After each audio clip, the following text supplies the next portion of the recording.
एक बात कहना चाहूंगी, अगर आपकी सहमति हो तो हमारे पास में गणेश जी पूरे 11 दिन रहे और जिसके बीच में हमें गणेश जी कुछ ना कुछ नई ऐसी बातें, नई ऐसी शिक्षा, जीवन में आगे बढ़ने की प्रेरणा, ये सारी चीजें हमें उनसे सीखने को मिलती है।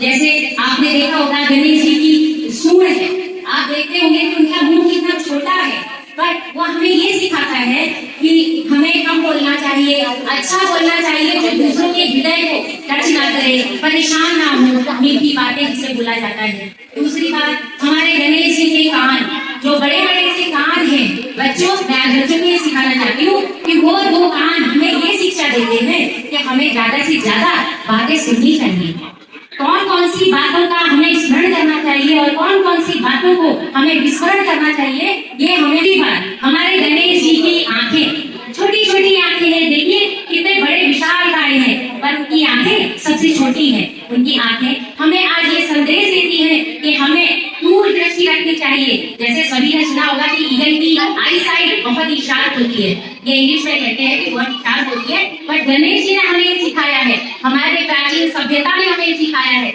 हमें अपनी संस्कृति का मान रखना चाहिए, हमें अपनी संस्कृति को आगे बढ़ाने के लिए बच्चों को शिक्षा देनी चाहिए, हमें गणपति जी के भजन भी करने चाहिए। मुझे ये लगता है जैसे हम गणेश जी की यहाँ पर प्ले करते हैं तो हमें उनके भजन भी करने चाहिए, ताकि उनके सामने हम बैठ करके उन्हें दिल से याद कर रहे, ये बात हमें हार्ट से हार्ट, मतलब जो बोलते हैं सोल टू सोल में, वो होना चाहिए। और चौथी बात है, गणेश जी हमें ये शिक्षा भी देते हैं, देखिए उनका उदर, जिसको हिंदी में बोलते हैं उदर, इंग्लिश में स्टमक, आप देखिए कितना बड़ा विशालकाय है। हम लोग छोटी छोटी बातों को भी पचा नहीं पाते, अच्छी बात है, बुरी बात है, हम सीधे वेट करते हैं कि सामने वाले को जाकर के उसको बताएं, उसको कहें, जबकि उसकी जगह पर हमारे पापा इतना बड़ा संदेश देते हैं कि हमें अच्छी और बुरी बातों को पहचाना आना चाहिए। इसलिए मैं एक स्टोरी शेयर करना चाहती।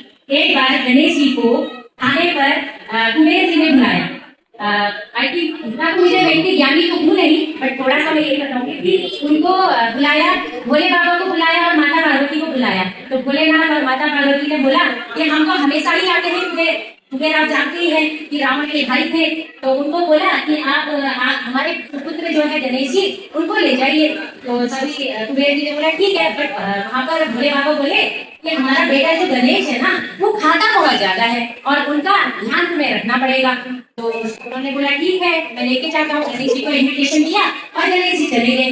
अब वहाँ पर भोले बाबा को ये आशंका की कि ये कुबेर जो है हमें धन का लोभ दिखा रहा है, हमें अपने धन का लालच दिखा रहा है। इस मंशा से उन्होंने गणेश जी को भेजा। गणेश जी जब खाने पे विराजमान हुए तो जितना खाना था कुबेर का, सारा धन, सारा खाना पूरा खत्म हो गया, कुछ भी नहीं बचा।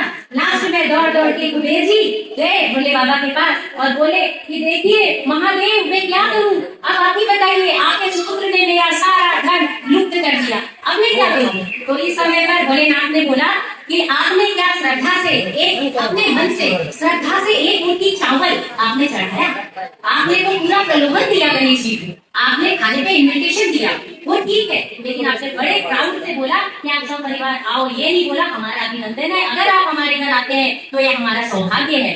आज हमें गणेश जी ये सिखाते हैं कि हमें विनम्रता, जो मोस्ट इम्पोर्टेंट है हमारे जीवन में आगे बढ़ने के लिए, वो होना बहुत जरूरी है। इसलिए यहाँ पर गणेश जी हमें ये कहते हैं कि आपके पास जो कुछ भी है वो आपका नहीं, मेरा दिया हुआ है, बस हमें शुक्रिया करना कभी मत भूलिए, चाहे सुख हो चाहे दुख हो। आप हमें प्यार से, अगर एक मुट्ठी चावल तो क्या, एक फूल, एक बेकार फूल भी अगर आप चढ़ाते हैं भगवान को तो भगवान खुश हो जाते हैं, उनको किसी चीज की कोई आवश्यकता नहीं है, ये तो हम सभी जानते हैं, सब कुछ उनका दिया हुआ है। तो हमें विनम्रता का पाठ गणेश जी सिखाते हैं। और मैं बाकी क्या बोलूं, बाकी सब आप सभी जानते हैं।